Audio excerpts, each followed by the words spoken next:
Thank you very much.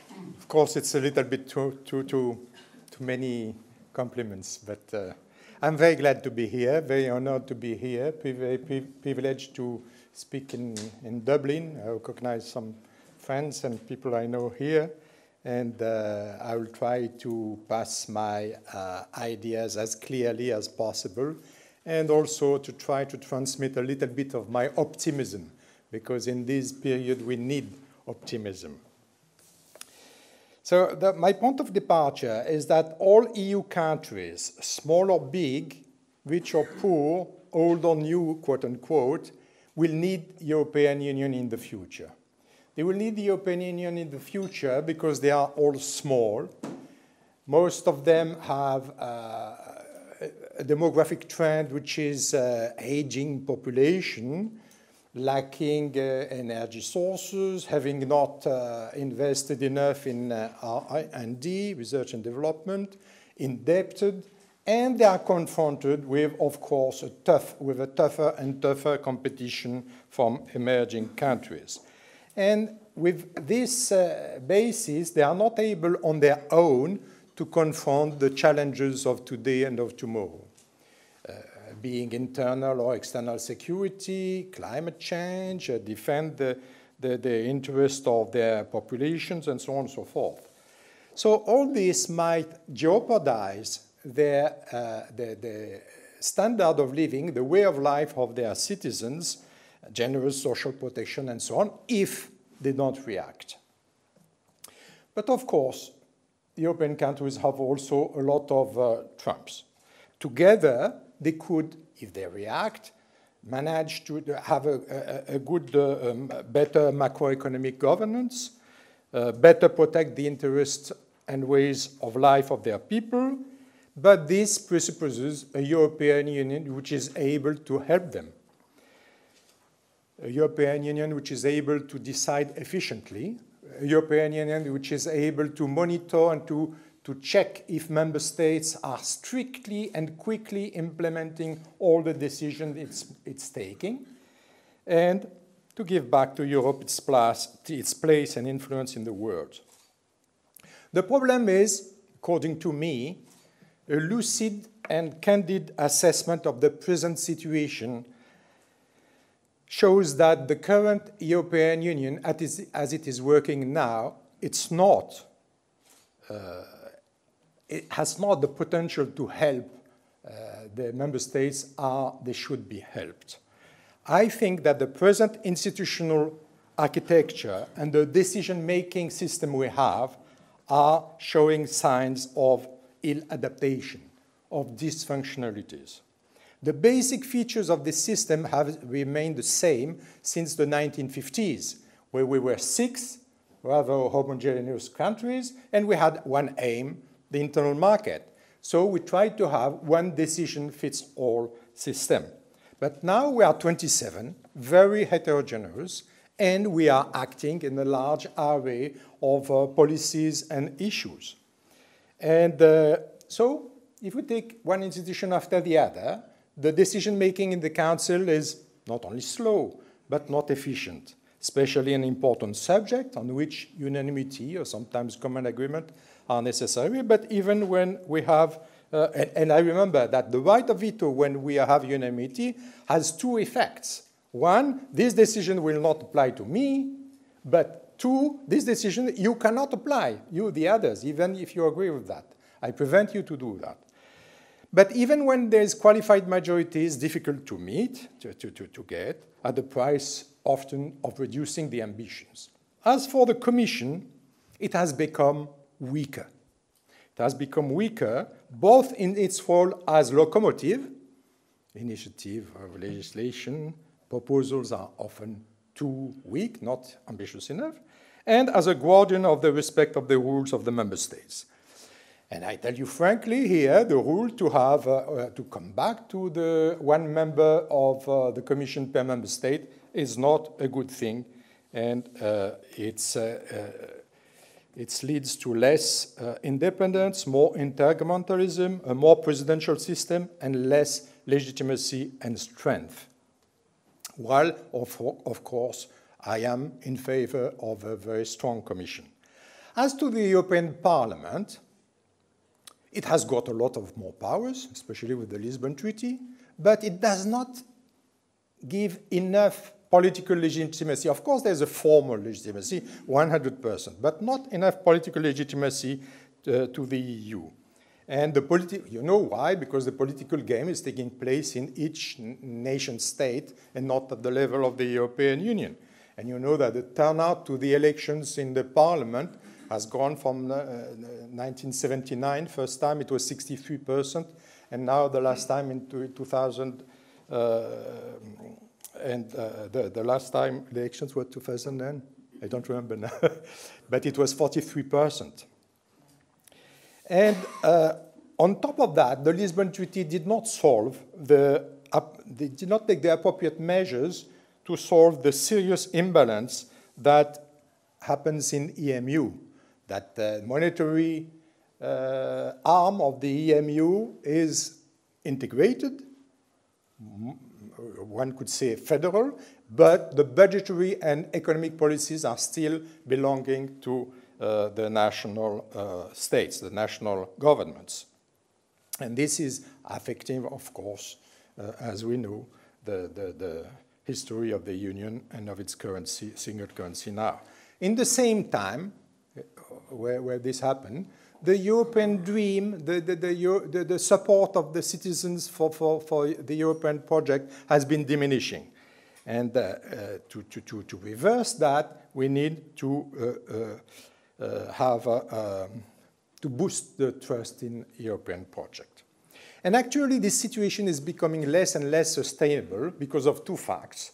Because we had this big enlargement in 2004-2007, which we did not prepare sufficiently well, and we have the euro crisis.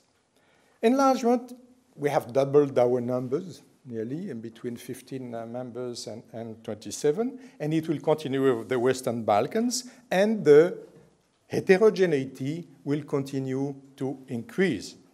And with this, the efficiency of the decision-making and one decision fits all is also diminishing. The second fact is the euro crisis. When our political authorities, negotiated the Maastricht Treaty, they thought that two things will help: the Stability Pact, which became Stability and Growth Pact, and the financial markets, which with their normal control should rebalance the things if one government was acting not in a good way. And you know that both of these have proven to be wrong. And today, and I insist on this, most economists agree that there is no other solution to the euro crisis than more integration of the euro area members. That means sharing of powers in a manner we could speak about with a European center of decision. But this concerns, of course, areas, domains which are very sensitive because they are important, close to the sovereignty of nation states, and they are the most important powers of the national parliaments. And I was talking about 2 minutes ago about the lack of political legitimacy at the European level, so it's difficult to transfer powers at this level if there is not enough legitimacy. It remains that today we have a recess on the markets, but nobody knows how long it will last. And the situation is very volatile, economically and politically dangerous, and we have to think about the good solution. And first of all, solutions with the 27 acting together. And the first natural, normal solution would be, well, architecture is not working, institutional decision-making is not working very well, so let's revise the treaty. So I have plenty of ideas to do that, no problem. And you would have also. And I have put a number of them in my book in order to modernize the system and to adapt it to the fact that we have 27 economies which are very different and with different, for example, I have some figures here, the GNP per head going from 4,500 not taking into account Luxembourg, because that would be to 40,000 euro, not counting Luxembourg. And the minimum wage in countries where there is a minimum wage, which is 20 countries 20 countries out of 27, it's inferior to 300 euro a month in some countries and superior to 1,400 euro a month in others. It goes without saying that interests are not the same, are different, are sometimes divergent. And it's very difficult today to take decisions which are uniform and valid for everybody. So revision of the treaty should not only try to have maybe more qualified majority, maybe going quicker, maybe diminish the numbers of the members of the institutions in general, but also to have more possibilities of differentiated integration, enhanced cooperation, but more easily to do than today.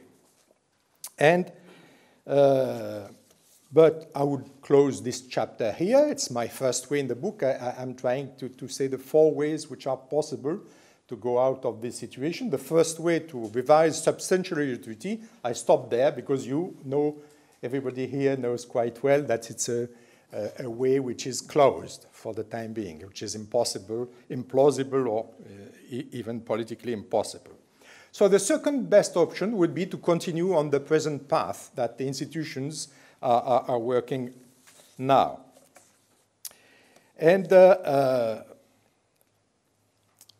actually, the way the Union is working now, it's already a several speed system. You know that we have the euro, we have Schengen, but also we have opt-outs for Denmark in some fields, for the UK, for Ireland in other fields, and so on and so forth. And also you have the general rules of enhanced cooperation in order that a group of member states on a case-by-case basis can choose to go ahead without the others following.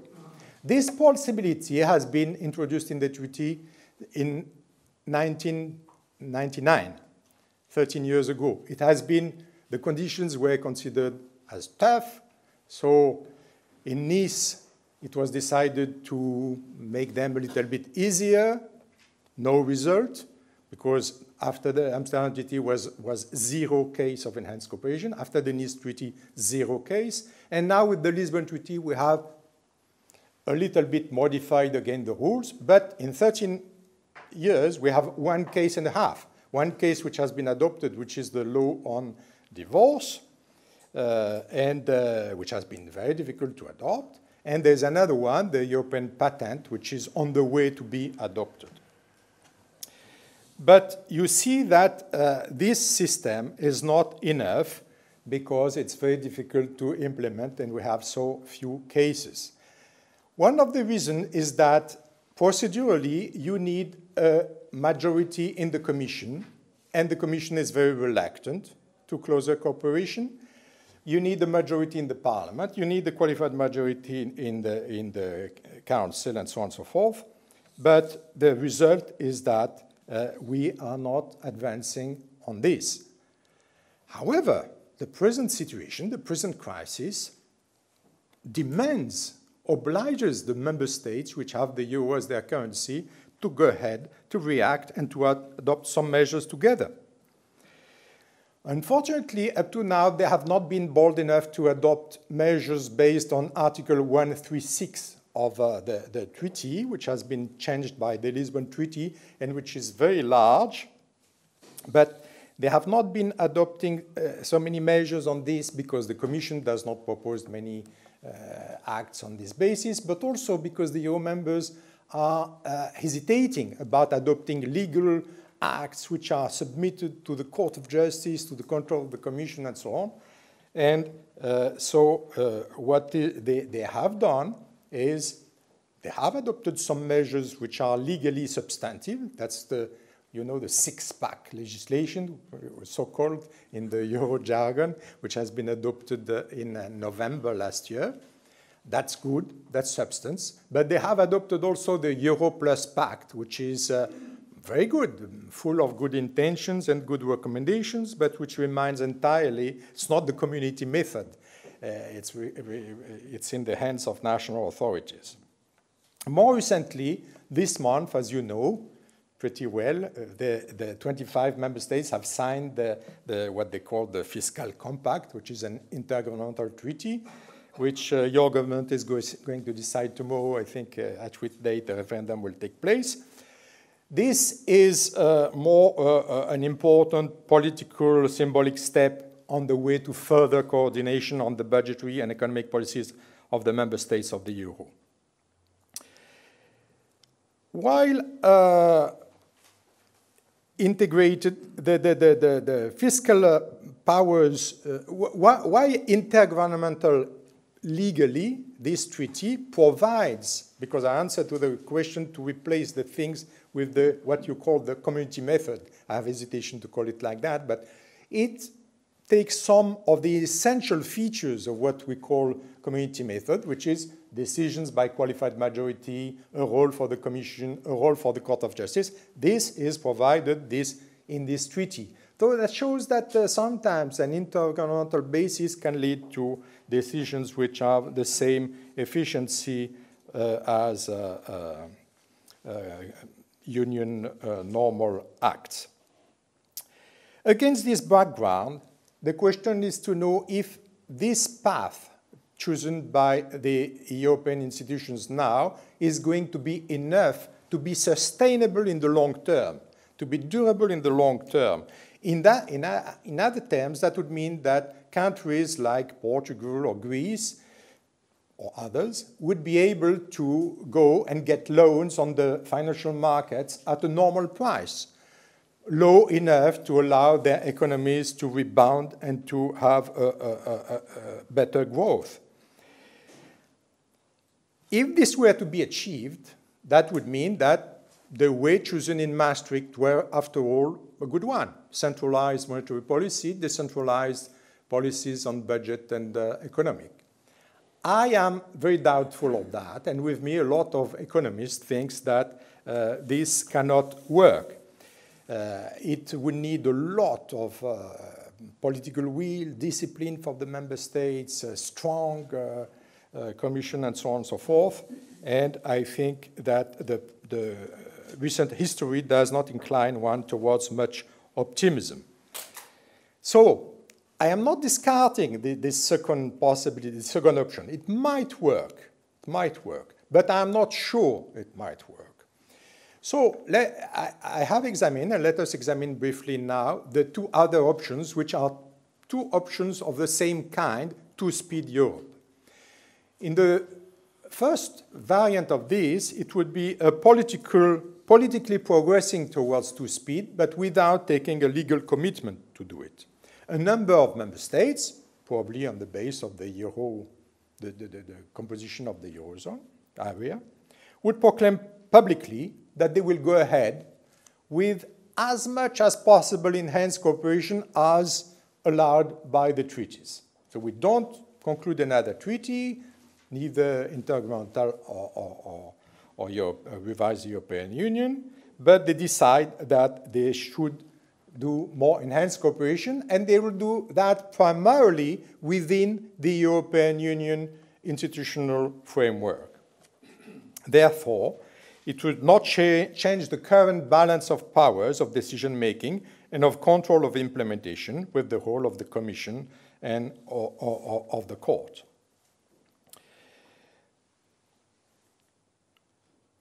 You know that I made a reference to Article 136 a while ago. One way to act in the EMU would be to act on the basis of 136 and to adopt as many decisions as possible. But to do that, you must have a proposal by the Commission. And the Commission is composed by 27, and it will continue to be composed by 27. What will happen if there is, as there are divergence of interest in the economies of the 27, if there is something which is very, very controversial? Are we going to have a decision by the Commission to propose an enhanced cooperation case? I doubt it. What is happening in the Commission? Members of the Commission know very well. From the last 6, 7 years, there has never been a vote in the Commission. It's always, theoretically, de jure, in the treaty, it says that you can adopt a decision, you adopt all decisions in the Commission by simple majority. In fact, they are adopted by consensus. So I'm not sure it will work. And also, you will have in the Parliament members elected in the 27 countries which will vote in favor or against or amending acts and decisions which will not have to be implemented by their own countries. So I have doubts on the point that this would be possible to work.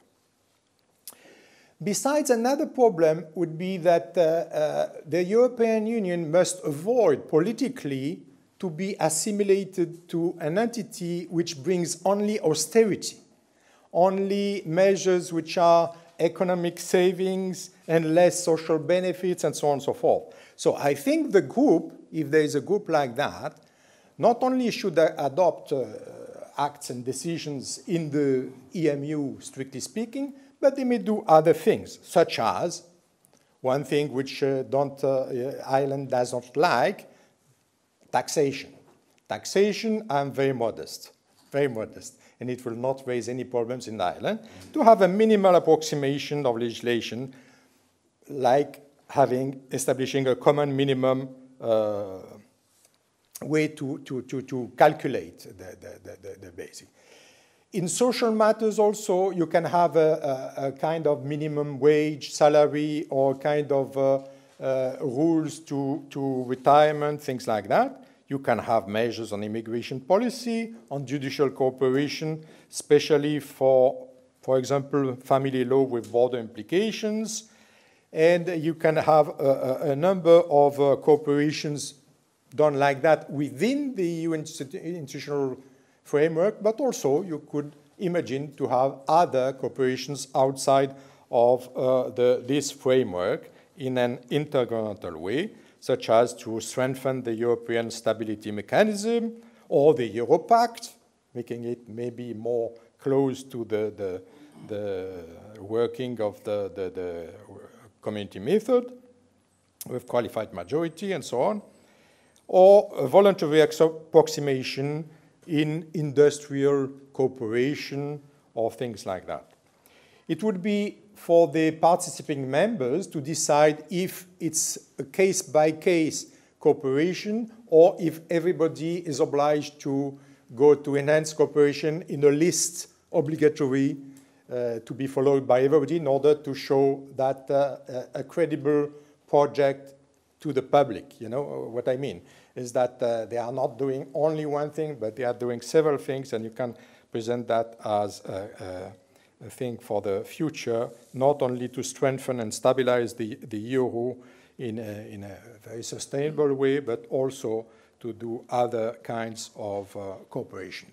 Of course, if this kind of cooperation was going in the sense of pure intergovernmental way and method, it will not work, because intergovernmental means adoption of decisions by common agreement, and it means the absence, and not qualified majority, it means the absence of control by the Commission, it means the absence of the Court of Justice, and therefore it would be much more efficient to remain with decisions taken within the EU institutional framework. However, in this case, as I said, there is this weakness, this problem, this issue, as I see it, to have the Commission with 27, the Parliament with 27, quote unquote, working this. I am not sure it will work. I'm not sure it will not push the states participating to these cooperations to say, well, in that case, we are not obtaining from the Commission easy decision on enhanced cooperation. And you know that on the first case, law and divorce, the Commission refused twice to put a proposal on the table. Finally, it proposed it, but refused twice. And so maybe the states will say, in that case, we go outside and we do something in intergovernmental cooperation, which will be inefficient.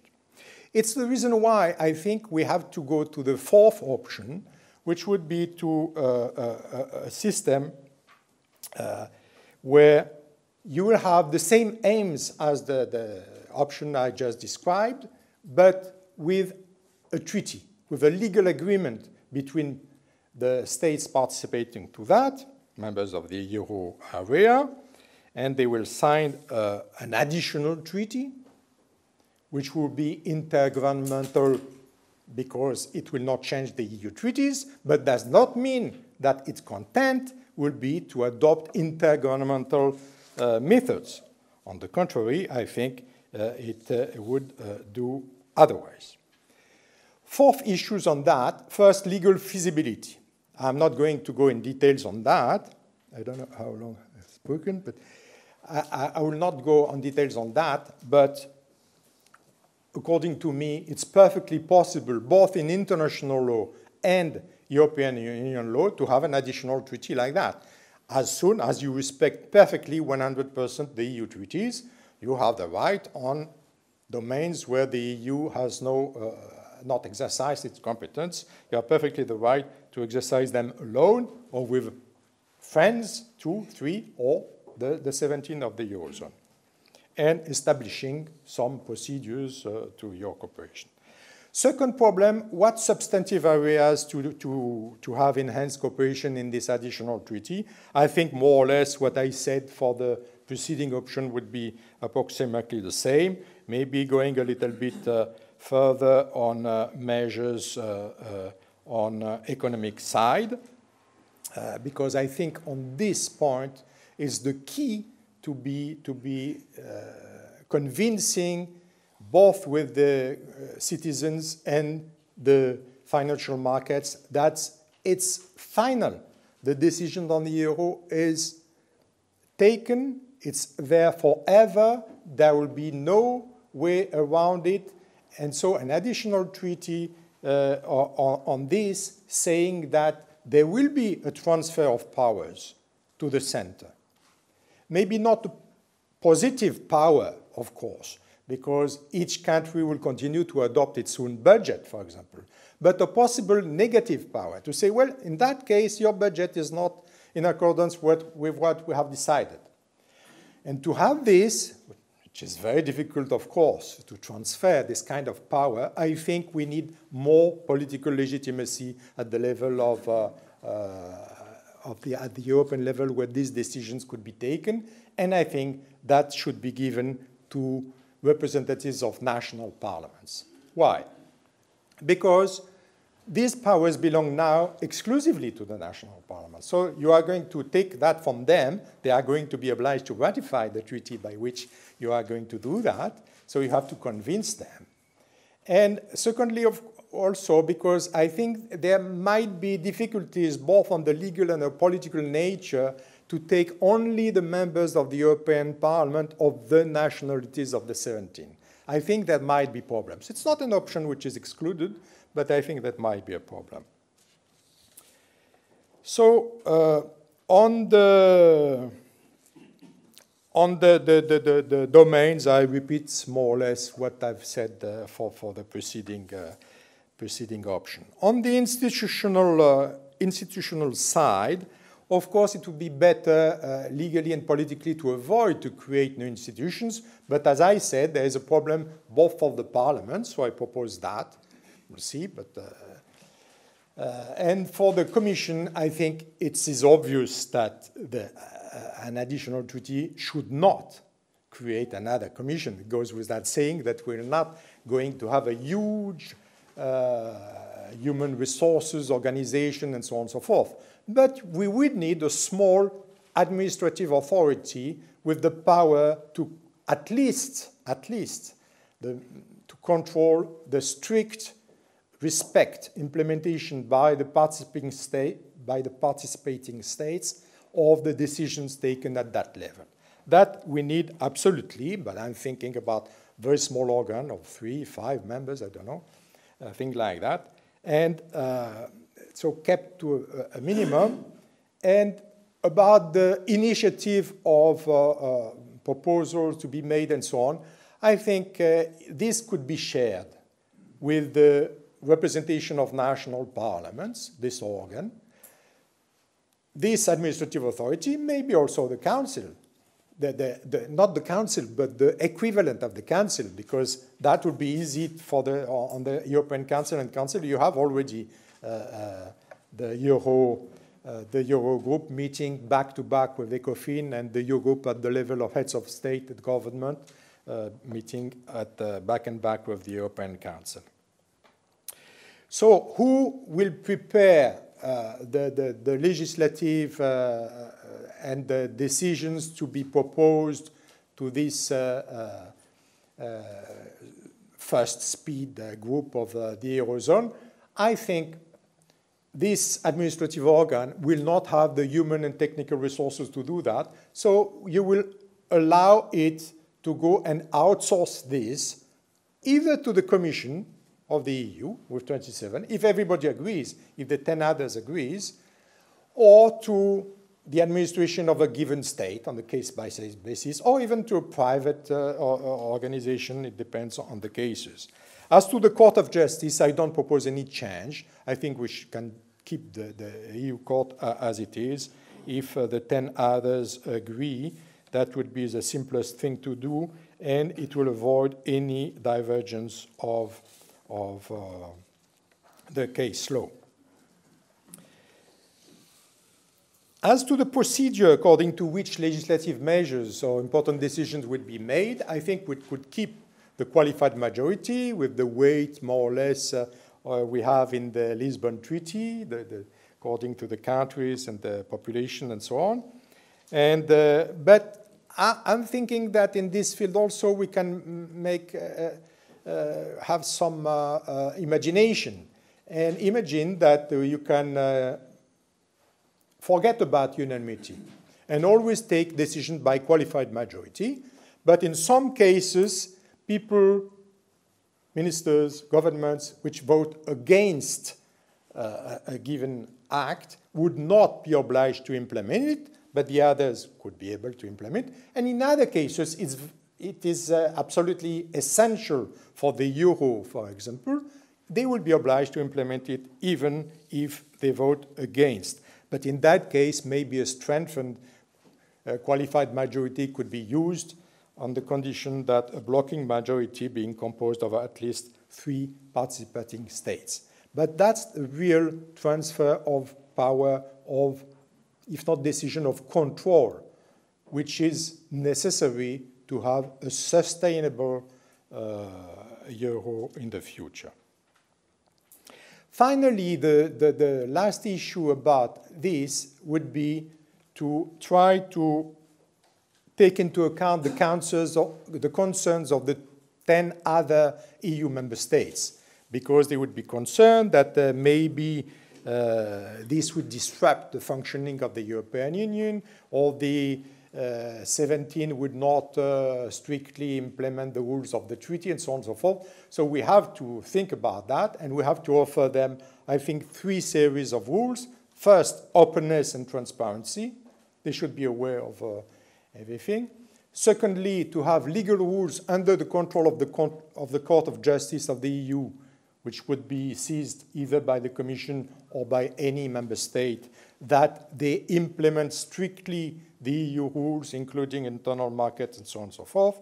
And finally, a series of rules that will show that the additional treaty is open to the others when they are willing to come, and that there will be measures taken to help them to come as soon as possible. And then I'm coming to my few words of conclusion. Of course, we are confronting a very difficult crisis. The support of the population is not at its highest point. The institutions of the EU are not working in an optimal way. They have not rules which are adapted to the present situation, and we have to solve the euro crisis.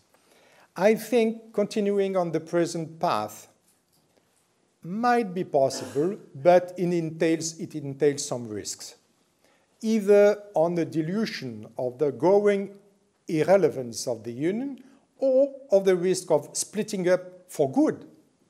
Splitting up for good if there is a sudden acute financial crisis and that there is a disagreement on the way to solve it and to answer to it. So instead of going always against to speed and so on and so forth, I think we should face the realities, realize that the euro area members will be obliged to do something like that, not in details that I have been giving in my books and today, but to do something like that. The other member states will not be able to follow, and they are not obliged to follow because there is not a vital need for them to do so. So there will be an avant-garde, and in that case, it will be necessary to ensure the continuing implementation of the letter and spirit of the EU treaties by everybody, and to help the others to understand, to be aware, and to accept that this will not harm their rights and interests. My conclusion is that there is no time to waste. It's not a story about long term I'm talking about in my mind. It's a story of short term, because nobody knows when this recess will finish, so we have to begin to work as soon as possible. Thank you very much.